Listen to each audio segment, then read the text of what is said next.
Hello there, my friends. Chris Marcus here with you for Arcadia Economics. And as you can see behind my head, right up there, we are at the New Orleans Investment Conference, day 3. A lot of good guests, a lot of good speakers, a lot of good information, especially with Federal Reserve not doing QE4, but something that has the same effect. So anyway, it's an honor to be joined with not only one of the great analysts in the precious metals field who brings a lot of great information through his channel, Proven and Probable, also a very good friend of mine that it's really been a pleasure getting to know, and Maurice Jackson, Proven and Probable. How are you today, sir? Well, thank you for having me, Chris. It's an honor. And Arcadia Economics, hello. Yeah, so one of the things that Maurice talks about a lot that I think doesn't get enough attention and gets skewed, which can lead to people making investment decisions that are perhaps not always so ideal, is really the distinction between currency and money, which to most folks, I have to admit, I don't think I'd ever really thought of that till we talked about it. But best part is you have some good stories to back it up. So maybe just to begin, what is the difference and why is it important?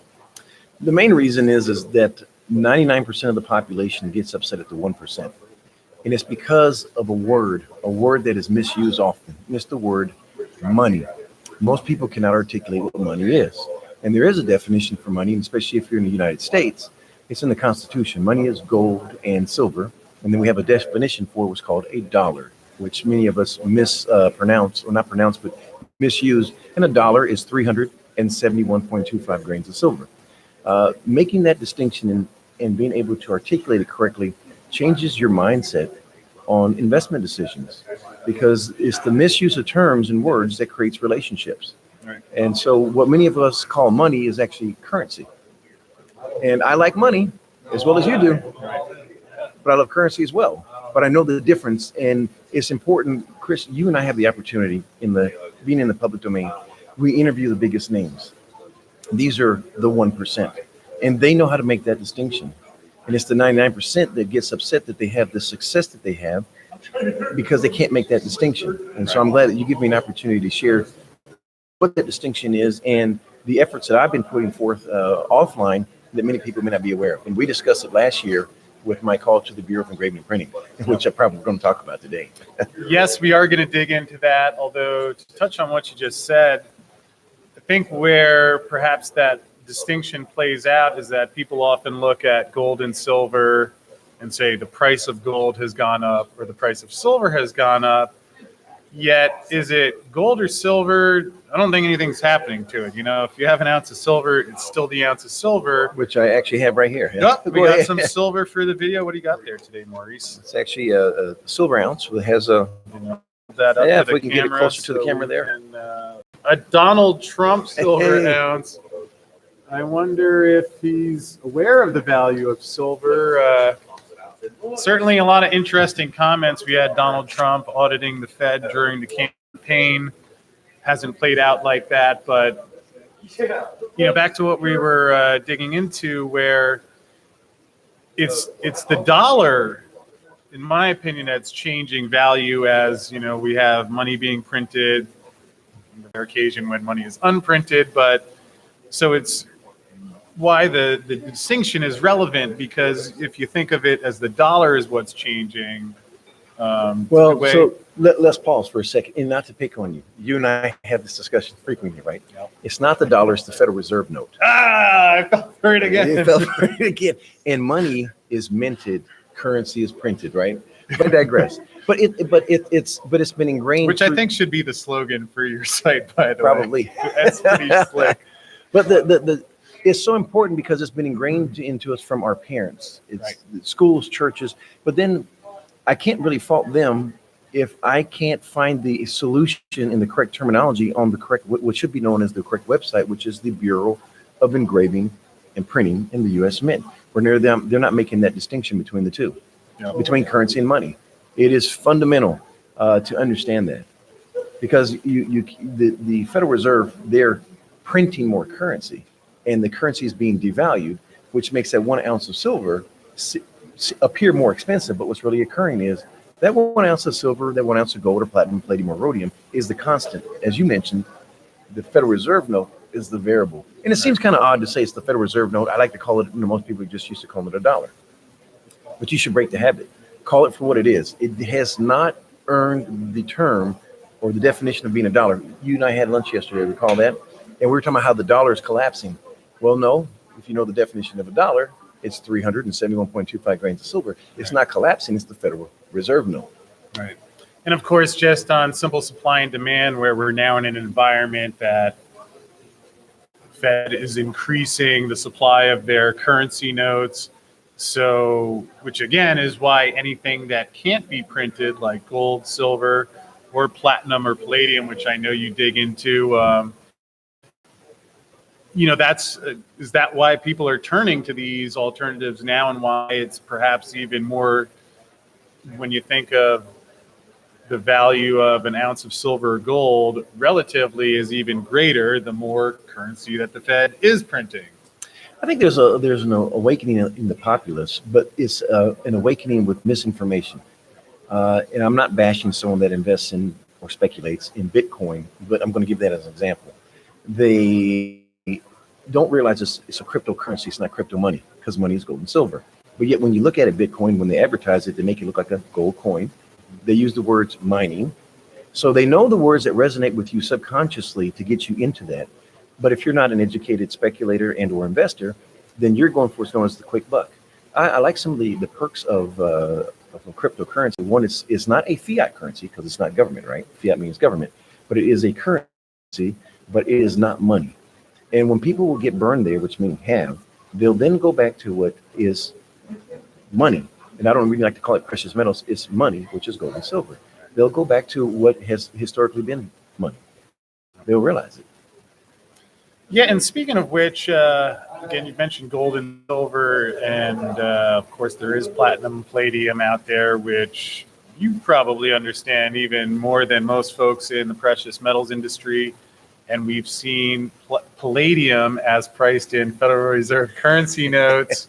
Have we passed the doubling point since last year? I think so. Yeah, we're close. It's over 1,800, and you have to look and say fundamentally what has changed there from a supply-demand value proposition. Not much has changed. It's just that markets overshoot the mean and revert back to the mean. Right. And for your audience members, they should use those price reversions and overshoots to their advantage, because there are anomalies and distortions.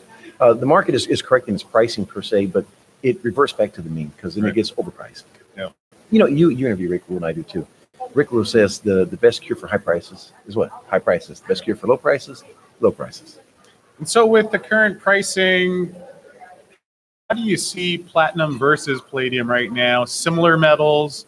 To me, when I see the move in the palladium price, I was a fan of platinum before then, makes me like platinum even more, relatively speaking. But what are you seeing there? Buy low, sell high. Yep. Number one. So what is it when we're at a conference such as this, or if you're just in having a discussion with a friend, what is it that they're not discussing? So I look at this as a reconnaissance mission. And what am I hearing? I'm not hearing anyone discuss platinum. Right.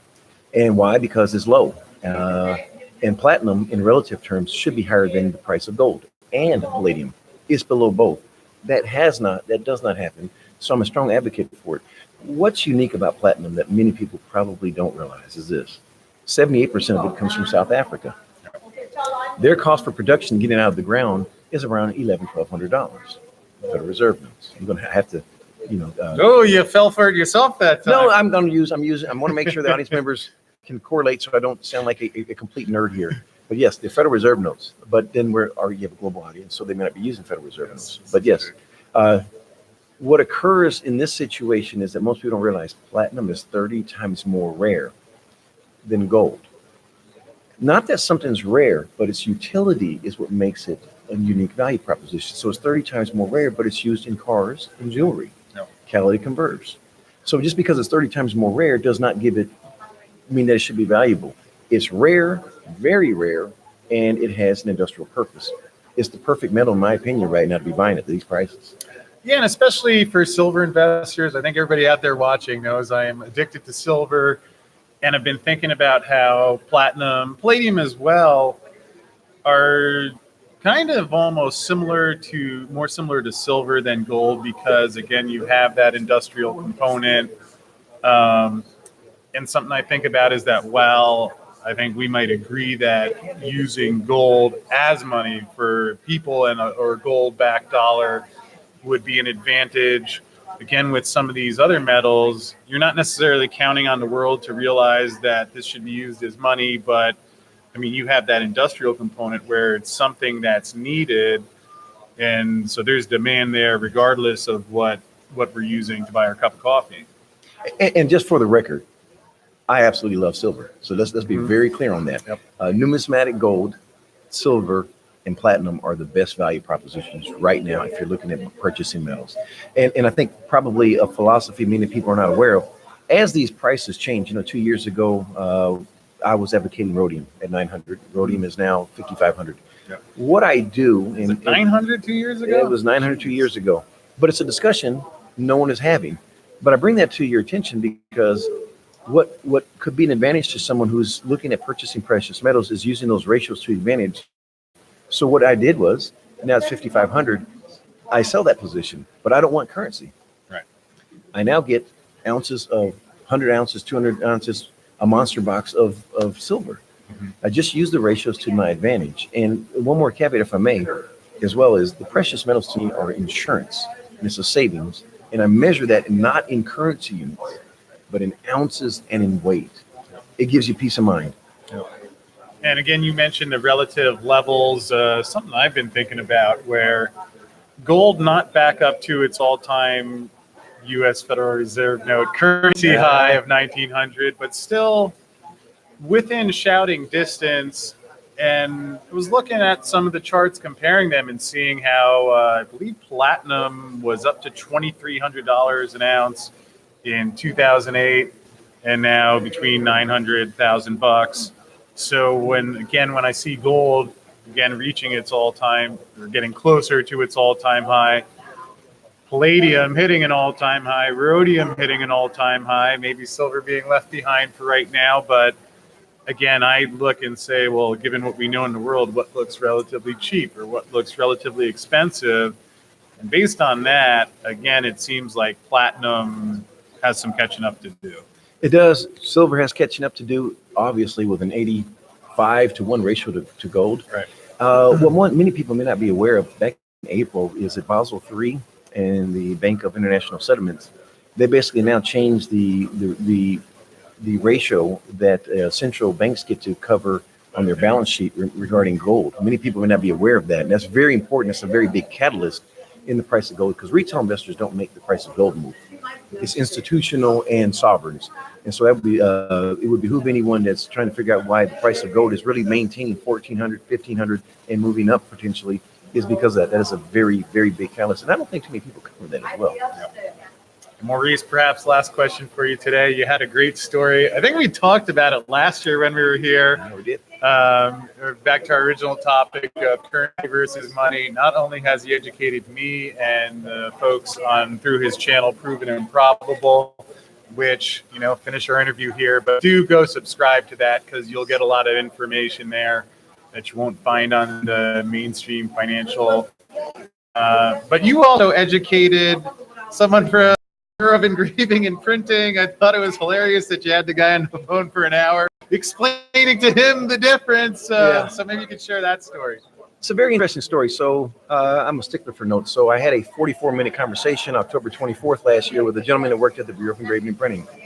And the discussion was in reference to their website has the word money on there. It says, number one, when you go to the Bureau of Engraving and Printing, and I hope we can provide their phone number, because I encourage everyone to call them. Don't take my word for it and because I'm being interviewed.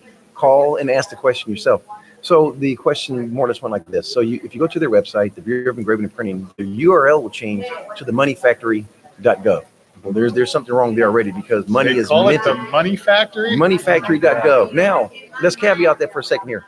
Money is minted. They're not currency. doing themselves any favors. No, not with me. Titles. Not with me, at least. And currency is printed. So the discussion we had was, I shared with him, listen, there's some things incorrect on your website. I shared this with a gentleman last year. He shared with me, hey, let me get your correspondence. We for 44 minutes. He shared, you gave me a wealth of information I was not aware of, and it was factual. It wasn't political based. It wasn't an opinion. It was just empirical evidence that he was not aware of. So I followed back up with him 363 days later on October 22nd. And I shared with him, hey, I was awaiting your phone call. I'm assuming since you haven't called me in 363 days, you weren't going to call me. So I'm just following up with you what has occurred. And so we went over the fact, and we were debating, but he couldn't refute me. We were just debating on the fact that their website says currency notes, but then it says know how your money is printed and know your money. It's something to that effect. And so we went back and forth. I shared with him, sir, why is the word money not on my currency? And I know CPR, so I had to resuscitate him over the phone because there's a long flat line. It's not on the obverse, it's not on the reverse. There's two languages, Latin and English. No one speaks Latin. Now, I'm not asking who made the executive decision. I'm simply asking, why is the word money not on there? And why do you even use the word currency if you're going to use the word money on your website? Why even use the word currency if it is money?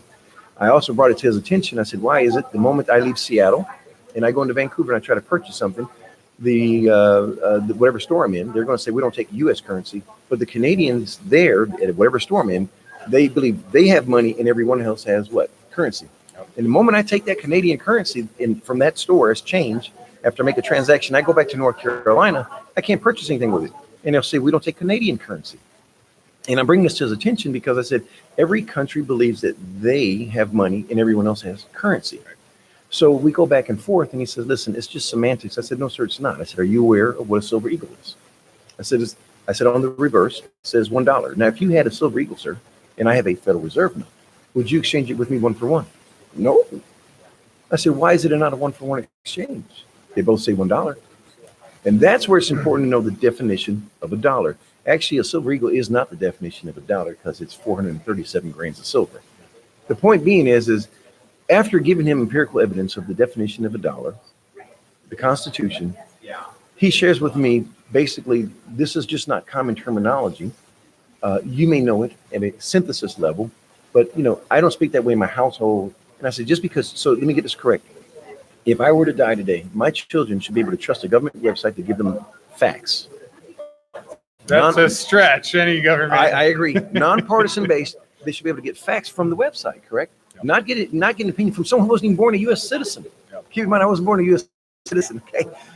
But he felt because in his household, in friends and families that he knows, they don't use those terms, so they're not going to even consider updating their website. What a shame that facts don't matter. Your personal opinion matters on something that should be based on empirical evidence. It's the law. It's not even my opinion. Yep. What a shame. Well, I think it's unfortunate a lot of the things that the government has evolved into, these central banks, the regular banks, yet I don't think it has to be a black box that people can't understand. And Maurice, I'm really grateful for the information you've shared on my show. Again, folks, I haven't figured out how to put a link on YouTube Live yet, but Proven Improbable, you can check out his channel. In addition to covering the history of money, talks with a lot of the mining companies. So if you are interested in mining stocks, it's one of the places I go. I've been listening to your Rick Rule interview from a couple months ago. A lot of great information. Perhaps in wrapping up, my last joke for this one is that for everyone who remembers Ben Bernanke when he sat in front of Congress and said he doesn't understand gold and he doesn't know anybody else who understands it either. Maurice, maybe your next phone call could be to Ben, explain it to him, give him the definition of money, and we'd all be able to afford the prices of things these days. Well, if I can interject there. Yep. I also called the Federal Reserve. I asked the same questions. Just ask them, and I encourage you as well. Don't take our word for it. Who are we to you? We don't know you personally, and you don't know what our biases are. Obviously, we're advocates for precious metals, but we understand the prudence of owning it, right? And so I would just encourage you, if you went to my website and there's an education tab, it says shocking. I called the Fed. You won't believe what they said. I provide their phone numbers and the Bureau of Engraving and Printing. All you have to do is call them and ask them why the word money isn't there. Words are important. If I gave you this example yesterday, and I'll close on this. If I were to be dating my wife, say she's my fiance, and she's been my fiance now for a year, And I shared with her, I have strong feelings for her. Will you marry me? The first question she would ask me, do you love me? Oh, wait a minute now. I told you I have strong feelings for you. Words are very important. That's like currency and money. They're both strong emotions. I could probably still date her, but we wouldn't have a covenant unless I could share with her I love her. Right. And so words are very important because they're deeply embedded into your subconscious mind and they provide emotions. Absolutely. And so the intent again is we want you to have an abundance of currency and an abundance of money and know the difference of them and to become financial and generational stewards for your family. Yeah, I mean, there's a whole science, if you're familiar with neuro-linguistic programming, shows really the different ways our mind processes specific words, the emotion behind it. And perhaps my favorite thing that you may have said there was, again, I love that you come on the show and we share our opinions, but really that step of going and verifying things, not just with what we Yes. say, but anything in financial or really any area of life. It's great to read and learn, but go out and get your own experience and test things. And that's what's fun about it and how we really learn. And so Maurice, I appreciate you stopping by. Again, folks, his channel is Proven and Probable. You can also find his website, provenandprobable.com. Lots of great stuff. I love going there, and that's where you'll find Maurice. So, sir, Mr. Marcus, thank you for sir. joining me, and look forward to doing it again soon. All the best. That went well.